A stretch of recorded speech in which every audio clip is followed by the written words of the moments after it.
guys, welcome to our YouTube channel. आज जो होता है ना हम लोग क्लास 10th का ज्योग्राफी का chapter 2 forest and wild life के बारे में डिस्कस करेंगे। सबसे पहले फॉरेस्ट होता क्या है, जो जंगल जहाँ पे बहुत सारे जो नेचुरल वेजिटेशंस आप बोल सकते हैं या फिर एनिमल्स जो होते हैं जहाँ पे सर्वाइव करते हैं वो हमारा फॉरेस्ट कहलाता है। एंड वाइल्ड लाइफ क्या होता है, वाइल्ड लाइफ का मतलब होता है कि ना जीव जंतुओं का जो लाइफ हो। वाइल्ड का मतलब क्या है, जंगली जानवर वगैरह का जो लाइफ हो वो हम लोग का वाइल्ड लाइफ कहलाता है। रिसोर्स क्या होता है कि anything that we can use, कोई भी चीज़ ऐसा जिसको हम लोग इस्तेमाल कर पा रहे हैं वो हमारा रिसोर्स होता है। We share this planet with a million of other living beings starting from micro organism and bacteria lichen to banyan trees, elephant and blue whale. अगर हम करें ना तो जैसे कि पानी में मछली, फिर आपके क्रोकोडाइल, व्हेल, शार्क, ये सब सर्वाइव करते हैं। पेड़ पे जो होता है बहुत सारे कीड़े मकोड़े सर्वाइव करते हैं। अगर जंगल की बात करें तो वहाँ पे एलिफेंट, लायन, टाइगर ये लोग सर्वाइव करते हैं। तो अलग अलग कंडीशन में ना अलग अलग एनिमल जो होते हैं वो सर्वाइव करते हैं। The entire habitat that we live in has immense biodiversity.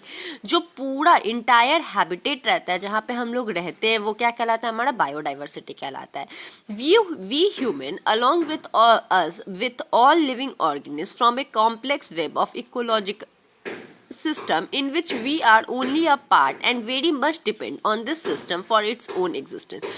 हम लोग जो ह्यूमन है ना, हम लोग ये इकोसिस्टम के पार्ट हैं और जो होता है ना हम लोग इस पर डिपेंड करते हैं। हम लोग क्या करते हैं, इसके ऊपर डिपेंड करते हैं, अपने एग्जिस्टेंस के लिए इस पर डिपेंड करते हैं। For example plant, animal and micro organism recreate the quality of air we breathe, the water we drink and the soil that produce our food without which we cannot survive।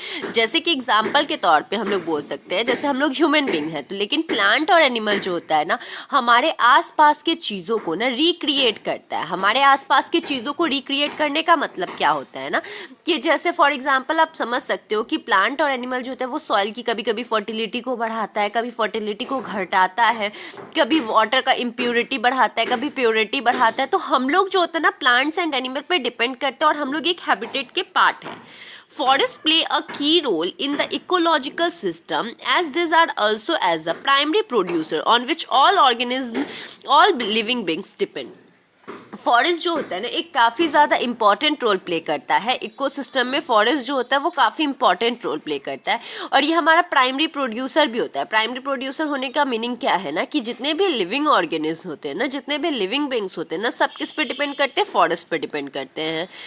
अब next हमारा क्या है ना, biodiversity और biological diversity. Biodiversity and biological diversity किसको बोलते हैं अब हम लोग वो पढ़ेंगे।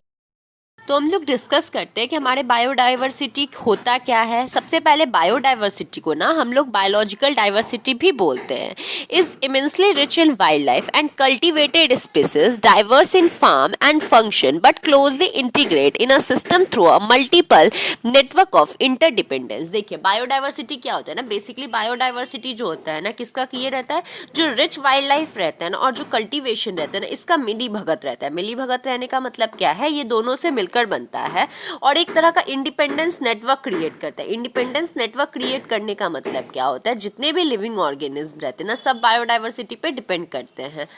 नेक्स्ट क्या है हम लोगों का, flora and fauna in India. India में फ्लोरा एंड फौना क्या है। सबसे पहले फ्लोरा किसको बोला जाता है, तो जो प्लांट लाइफ होते हैं उनको फ्लोरा बोला जाता है और फौना किसको बोला जाता है, जो वाइल्ड लाइफ होते हैं उनको फौना बोला जाता है। If you look around you will be able to find that there are some animals and plants which are unique in your area.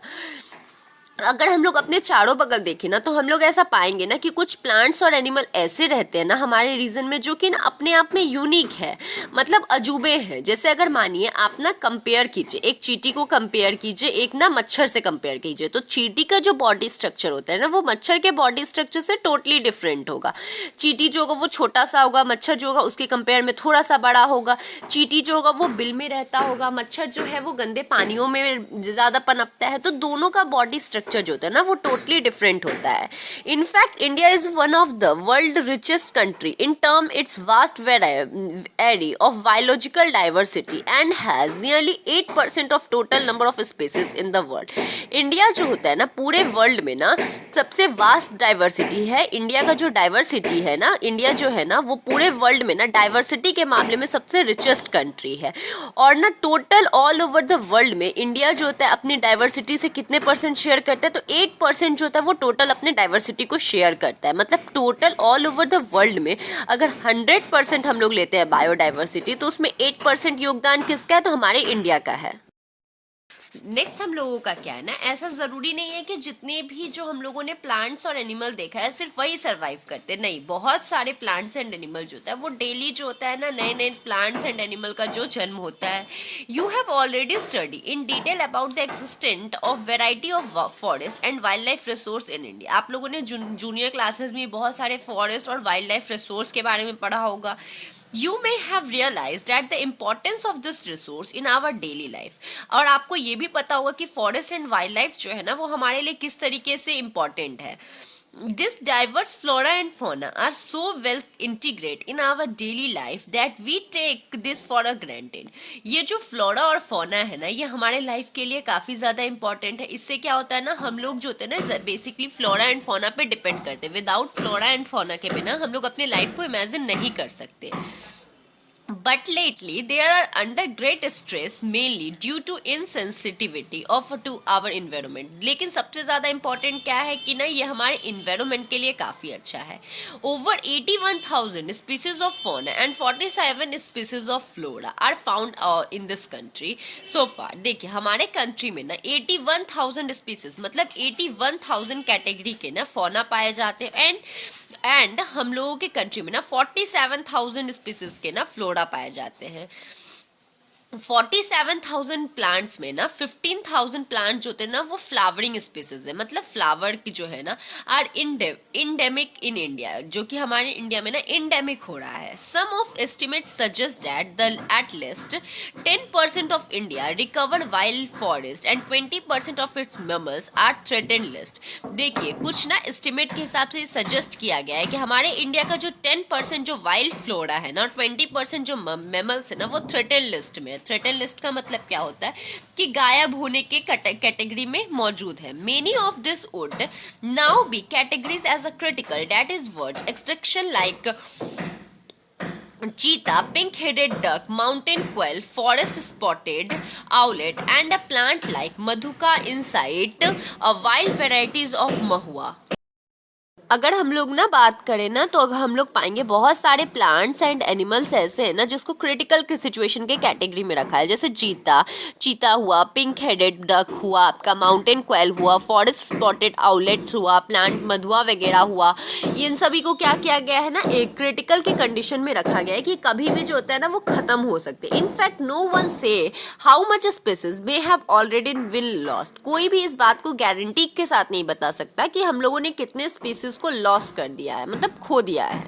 Today we only talk about the larger and more valuable visible animals and plants that have become extinct. But what about the smaller animal like insect and plants? अभी जो होता है ना हम लोग इस chapter में discuss करेंगे जो बड़े जो प्लांट्स एंड एनिमल्स थे जो कि गायब हो गए, जिसको हम लोग जानते हैं उसके बारे में डिस्कस करेंगे। लेकिन किसी को ये आइडिया नहीं है कि छोटे छोटे जो इंसेक्ट या प्लांट जो थे ना उनके साथ क्या हुआ, उन्हें किस तरीके से गायब हुए। सबसे पहले हम लोग पढ़ेंगे vanishing forest. The dimension of deforestation in India is staggering. देखिए अगर हम लोग ना इंडिया में ना डायमेंशन, अगर हम लोग डिफॉरेस्टेशन के डायमेंशन की बात करें, डिफॉरेस्टेशन जो है ना आज के टाइम में हम लोगों का बढ़ते जा रहा है, और अगर हम लोग इसके ना डायमेंशन की बात करें कि क्यों ये इतना बढ़ रहा है तो ये काफ़ी चौंका देने वाला आपके पास रिजल्ट सामने आएगा। The forest covered in the India is estimate 78.29 million hectare which is 23.81% of the total geographical area. अगर हम लोग इंडिया के ना ज्योग्राफिकल एरिया की बात करें तो 78.29 मिलियन हेक्टेयर जो है ना वो फॉरेस्ट कवर किया है। जो अगर हम लोगों का ज्योग्राफिकल एरिया 100% है तो उसमें 23.81% जो होता है ना इसका रहता है। जिसमें आपके प्लांट्स लाइफ है, ओपन फॉरेस्ट है, आपका डेंस फॉरेस्ट है, ये सब। According to the state forest report, the dense forest cover has increase 10,098 kilometer since 1997। देखिए एक ना स्टेट फॉरेस्ट रिपोर्ट के हिसाब से ना जो हम लोगों का जो डेंस फॉरेस्ट है ना वो बढ़ते जा रहा है। 1997 में ना ये बढ़ा है। However this apparent increase forest is cover due to plantation by different agency. ये क्यों हो रहा है? क्योंकि डिफरेंट अलग अलग एजेंसीज जो होती है ना वो प्लांट का प्लांटेशन कर रही है। The state of forest report does not differentiate between natural forest and plantation. जो स्टेट फॉरेस्ट रिपोर्ट है ना वो डिफरेंशिएट नहीं कर पा रहा है, नेचुरल फॉरेस्ट और प्लांटेशन फॉरेस्ट को डिफरेंशिएट नहीं कर पा रहा है। Therefore this report fail to deliver. Therefore हम लोग कह सकते हैं कि ये जो रिपोर्ट है ना ये अपने सही एक्यूरेट इंफॉर्मेशन देने में ना नाकाम रहा है। मतलब ये हम लोगों को एक्यूरेट इंफॉर्मेशन प्रोवाइड नहीं कर पा रहा है कि हम लोगों ने नेचुरल फॉरेस्ट को कितना परसेंट नेचुरल फॉरेस्ट को हम लोगों ने लॉस किया है।